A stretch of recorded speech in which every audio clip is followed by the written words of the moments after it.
Hello children, in this video we will be doing unit 4.3. The lesson name is Intellectual Rubbish. So before beginning with the lesson, let's look on to some of the hard words. The first word is avow, which means confess or to swear. Second word is cocksure. Cocksure means arrogantly confident. Third one, dogmatism, insisting on the truth of one's opinion without any evidence. Next word is elixir of life, which means a divine substance that made somebody immortal. Then is hypothetical, based on an assumption. Next word is mascot. It means a person or a thing that is believed to bring good luck. Last word is talisman.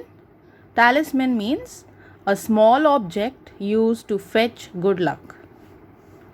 So children, this chapter, Intellectual Rubbish, is written by Bertrand Russell.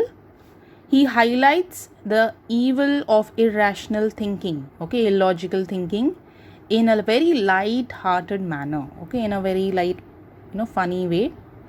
The writer states that there are simple rules in life to save ourselves from silly mistakes and foolish opinions of others. In life we meet many people who might be educated, who might be good people, but sometimes they make foolish opinions and errors, mistakes. So the writer gives the example of the ignorant belief of Aristotle, who declared. So Aristotle in his life declared that women had fewer teeth than men. He further says that he believes that hedgehogs, the hedgehog animal which is there, it eats black beetles. But he will not believe in this. He will not believe that hedgehogs eat black beetles unless he sees through his own eyes. He will not believe it. He also says that one's opinion, the opinion which one person have, should be brought to the test of experience. One should experience and then only believe in it. There are also many ways by which one can become aware of one's bias. Some people are biased, towards their own country, towards their own family members. So we can come to know about one's own bias.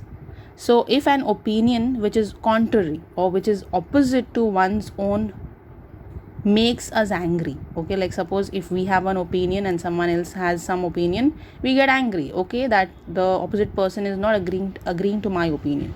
So it means that in our subconscious, we are doubtful. We are not clear on the topic. The harshest arguments are those where both the parties, the first person, the second person, have no evidence of what their opinions are. They just speak because they heard it from somewhere or because they believe in this. They do not have any fact on it. They just speak because they might have heard it somewhere or something like that. He then talks about the ways to get rid of dogmatism. I told you what is the meaning of dogmatism, right? Which is insisting on the truth of one's opinion without any evidence. So just speaking the truth without knowing what it actually means. So he also talks about dogmatism.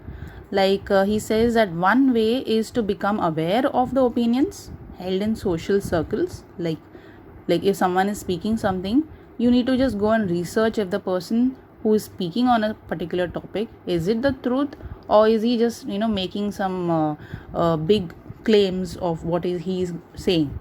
So different from our own by traveling to places, like communicating with people or by reading newspaper with different opinions and contrasting political views. But being aware of differences does not always help. We know that if I believe in something, it is not necessary that the other person also will believe in the same thing. It can happen that some people might have one opinion, other people might not have the same opinion. The writer gives the example, okay, he gives an example of the customs between the Manchus and China to justify this point. Okay, he gives one example of the Chinese people where the female have to wear the shoes, okay, a footwear which is smaller than their foot size in order to make it in order to make their feet smaller. Okay, this is like very illogical, where the men have to wear pigtails. So these are all traditional ideas where people used to follow all these things. So another method of avoiding dogmatism is to imagine arguments with a person having a different bias. This method has the advantage that it is not subject of the time limitations of time, okay, same limitation of time and space. So people have different opinions, we need to accept it.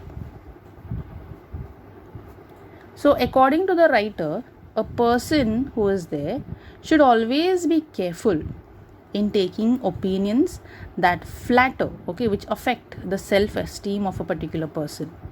He also uses the examples of the claims of the superiority of gender, where he compares between the gender male and female, and also of national superiority to elaborate on this idea. Okay, like whenever there is any crime that takes place, it is always that is being said that men are the reason of crime. It can also be women, it's not that women are not criminals, but anytime any crime is being said in the news or something, so always a male is being we always think about a male, that okay, he can be a criminal. He also talks about fear. Okay, the writer says something about fear as well. He says that fear is another common source of error, as it gives birth to rumors, beliefs, superstitions and cruelty. Now he says, according to the writer, he says that there are two ways to avoid fear. Okay, that is, one is by persuading ourselves to be immune, okay, from disaster, like we think that it's okay and we immune ourselves from that fear, or by another one is by practicing sheer courage, like facing the fear, okay, not getting or running away from the fear, facing it from the disaster. Okay, people who believe and practice primitive magic, okay, some people who are there, they believe in magic, black magic, blind faith, all these things. So they believe in the former ways of avoiding fear. So people practice black magic or any kind of magic or talismans, or they try to some mantras and all, they say all these things in order to avoid fear, in order to avoid the problem that is being created in their life. The writer then talks about how he is often sent letters. Okay, he is being sent letters by many of the so-called prophets. Okay, like there are some gurujis and all. So this writer received many letters from the prophets and magicians, asking him to mention them as the Messiah in his lectures. So this author who is there, the writer who is there, he mostly goes to colleges and all to give lectures to the students.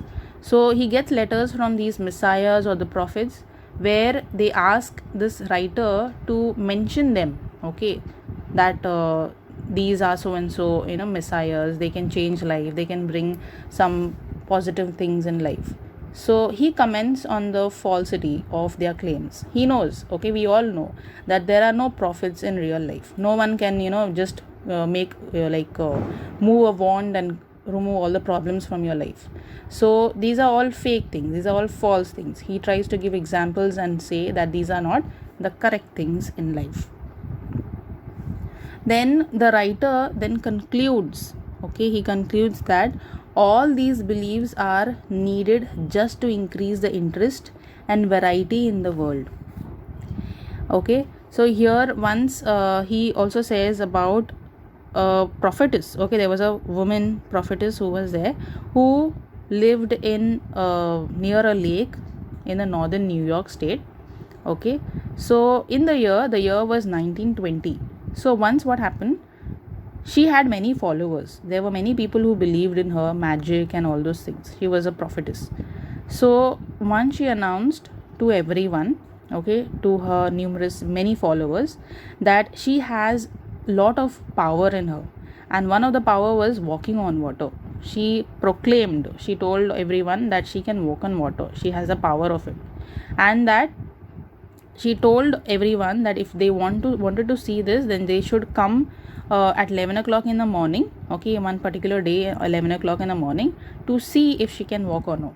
Okay, so all of the followers, whoever believed in her, they all assembled, they came in that on that particular time to see. They, and the people who came there were in thousands. It was not that like hundreds, they were in thousands. So many people like followed her, they believed her blindly without even removing logic and facts. They believed her. So when they assembled there, the only thing she did was, she was standing in front of the lake, and she just asked all of them, are you all entirely persuaded that I can walk on water? She just asked a question, that do you all really believe in me, that I can walk on water? Then everyone, all the people who came there, all her followers who were there, they all said that yes, we believe in you, and they said that we know that you can walk on water. So after they said that okay, they believe in her, she did not do this thing. She did not walk on water. She just said that this is the main thing that I want your faith in me. Okay, I want your faith in me. So she just said that this was a main thing, and she did not walk on water, and she went back home, okay, without even walking on water or proving it, because the people who are the followers of hers, they blindly believe her. Okay, they blindly believe her. Nobody is going to even point out a finger at her that why she did not walk on water. So perhaps the world would lose some of the interest. So the author who is there, the writer who is there, he says that if this world is without any magic and superstitions, then the world would be so like just like white and black paper. There would be no fun in living life. So it is not really necessary that science is needed in our life, like facts and proof, but we also need some bit of superstition, some bit of magic in our life to bring some kind of happiness, sadness. Okay, because life is all about being happy, being sad, coming out of the problems, because just being happy is not living a life.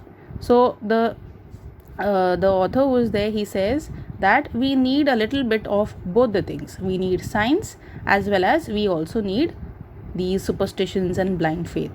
So he sarcastically says that a wise man will enjoy anything that is available in plenty, and intellectual rubbish is always found in abundance. We will always find some people who are believing in some rubbish things.